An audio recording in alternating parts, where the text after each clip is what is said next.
2003年8月、インターネットの世界に革命を起こした一つのサービスが誕生した。それがスカイプである。今日もスカイプでオンラインなのだ。海外の友達と無料で通話できるなんて最高なのだ。おいおい、毎日何時間もスカイプしてんの？だって僕はスカイプがないと生きていけないのだ。お前それただの依存症だから。うるさいのだ。私も初期からのスカイプユーザーだね。会社の海外拠点とのミーティングにもずっと使ってたよ。スカイプのログイン音が聞こえるとワクワクするのだ。2003年に誕生したスカイプは、斬新なピアツーピア技術を使って無料通話を実現しました。ピアツーピアって何なのだ？ポケモンの新作？違うわ、ピアツーピアの略だよ。中央サーバーを介さずに直接データをやり取りする技術だ。難しいことはよくわからないのだ。とにかくタダで話せれば最高なのだ。スカイプは2005年に eBay によって買収されその後マイクロソフトへ。マイクロソフトが85億ドルで買ったんだよね。やばいやばいやばいやばい。すごい金額なのだ。お前珍しく詳しいな。だってスカイプは僕の命なのだ。依存症すぎて草。2013年には月間ユーザー数が3億人を突破する大人気サービスに。3億人って僕の妖精仲間の100倍以上なのだ。当時はスカイプで話そうが合言葉みたいになってたよね。そうそう、スカイプしようって動詞になってたもんな。僕も毎日5時間はスカイプしてるのだ。それただの引きこもりじゃん。違うのだ。グローバルコミュニケーションなのだ。でも2013年くらいから LINE とか他のサービスも出てきて、競争が激しくなっていったんだよね。そして2016年、スカイプは大きな転換期を迎えます。マイクロソフトはクラウドベースのシステムへとスカイプを移行させました。これにより使い勝手が大きく変わることになります。なんか最近スカイプの調子が悪いのだ。ちょくちょく固まるのだ。ああ、システム変更したからじゃない。ピアツーピアからクラウドベースになったんだよ。何言ってるのだ。雲の上でスカイプするのか？バカか、そういう意味じゃねえよ。私はこの頃からだんだんスカイプ使わなくなったな。なんだって、裏切り者なのだ。だって仕事ではスラックが主流になってきたし、プライベートでは LINE の方が便利だったから。俺もその頃からかな、使わなくなったの。スカイプって何？アプリ？スカイプを知らないだと？信じられないのだ。よもすえなのだ。お前が大げさなんだよ。私の世代はみんな LINE かインスタの DM で話すから。マジ？やばいやばいやばいやばい。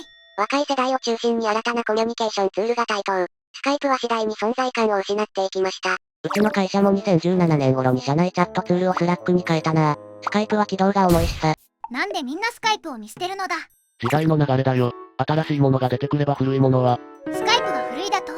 ふざけるなー。スカイプって起動するのに時間かかるんでしょ？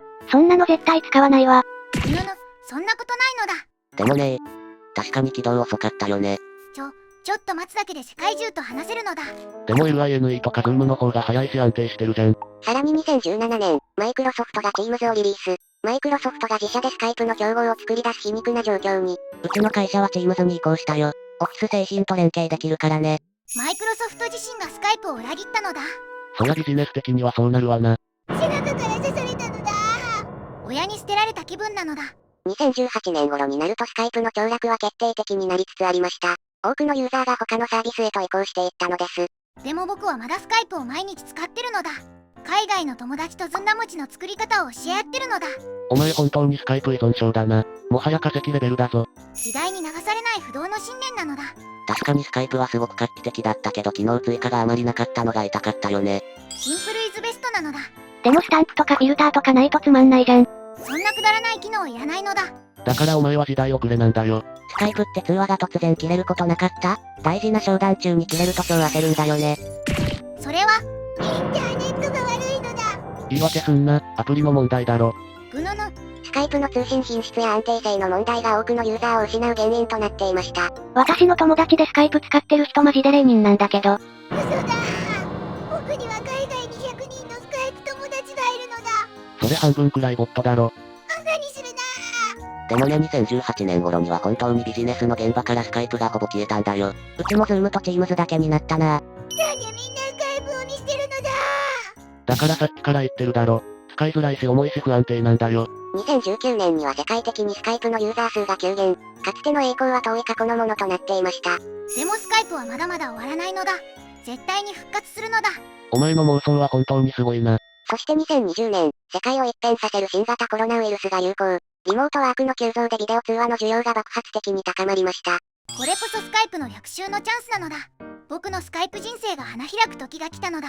いやもう手遅れだって。うちの会社完全リモートワークになったけど、全部ズームに統一されたな。だからさ、ズームの方が使いやすいんだって。URL クリックするだけで参加できるし。スカイプだってミッドナウ機能があるのだ。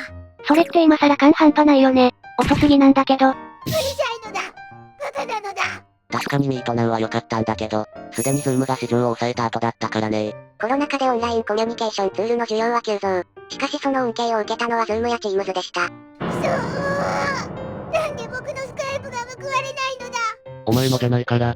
僕とスカイプは一心同体なのだ。ズームは画面共有も簡単だし、背景変更機能もあって便利だよね。スカイプにだってあるのだ。でも使いづらいじゃん。操作が直感的じゃないし。慣れれば簡単なのだ。慣れれば、って時点でダメなんだよ。最初から直感的じゃないと誰も使わねえよ。そして最大の皮肉はスカイプを買収したマイクロソフトが Teams を全面的に推進し始めたことでした。うちも Office 365契約してるから自然と Teams になったよね。親に捨てられた子供の気分なのだよ。大げさすぎ。やばいやばいやばいやばい。このままスカイプが消えたら僕はどうなるのだ。普通に他のツール使えばいいだけだろ。そんなの無理なのだ。スカイプがないと生きていけないのだ。マジで依存症じゃん。病院行った方がいいよ。2025年、ついにマイクロソフトはスカイプのサービス終了を発表します。2025年5月をもって長年親しまれてきたスカイプは幕を閉じることにしました。なんで嘘だ。嘘に決まってるのだ。ほらよ、公式発表だ。Teams への完全移行を推進するため、だってさ。僕の人生が終わるのだ。まだ使ってる人いたんだ。もはや博物館行きのアプリじゃん。でもさ、スカイプって本当に革命的だったよね。国際電話代が高かった時代に無料で世界中と話せるなんて。そうそう、あのログイン音を聞くとワクワクしたもんだ。マイクロソフトは Teams に機能を統合し一元化されたビジネスツールに注力する、と発表。私は2020年のコロナの時にスカイプを一瞬思い出したけど、結局 Zoom の方が使いやすくて。違うのだ。まだスカイプの時代は終わってないのだ。いやもう終わるって公式発表あったじゃん。スカイプは最盛期に6億人以上のユーザーを抱える巨大サービスでした。しかし時代の変化に適応できずその座を譲ることになったのです。でもよく考えたらすごいよね。20年以上も使われ続けたサービスって。確かにインターネットサービスとしては長寿だった。スカイプがあったから僕は世界中の友達と話したのだ。ありがとうスカイプ。ずっと忘れないのだ。そうだね、ありがとうスカイプ。なんかちょっと感動した。2025年5月スカイプは22年の歴史に幕を下ろします。しかしその革新的な技術と理念はこれからも私たちのコミュニケーションを支え続けていくでしょう。さようならスカイプ、大好きだったのだ。今回も最後まで見てくれてありがとうなのだ。高評価、チャンネル登録をよろしくなのだ。